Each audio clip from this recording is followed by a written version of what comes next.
Jasprit Bumrah, India's pace sensation, has made a big revelation today that he is going to be only available for the first 3 tests versus England, and this is going to be mainly to preserve his body. Remember, Bumrah had picked up a stress fracture during India's last big series down under in Australia, when he also went on to become the player of the series, having picked 32 wickets in that series. But he was injured for the last test. He also had captained India briefly during that series.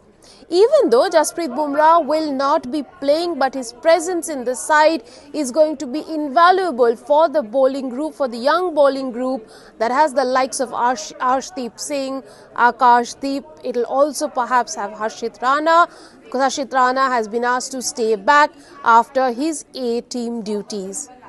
Now, talking about Bumrah, he has been very effective for India against England. He has picked up 60 wickets versus England, and 37 of those have come on English soil. His best has been 5 for 64.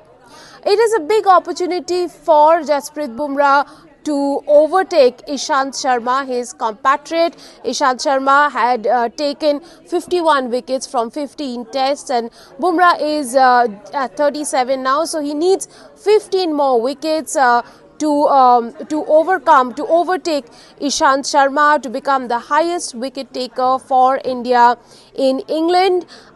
His best bowling figures had come against West Indies, 6 for 27 in 2019. So perhaps with the way he is shaping up for the Test series, he can challenge his own best bowling figures. Overall, it looks good for India at the start of the series, and the experts are saying that this is the best looking bowling unit that India can think of against England. In fact, some of them have even predicted that this is going to be ball over bat. It will be India's bowling versus England's batting in this series, and much is expected of the young bowling unit spearheaded by Jasprit Bumrah.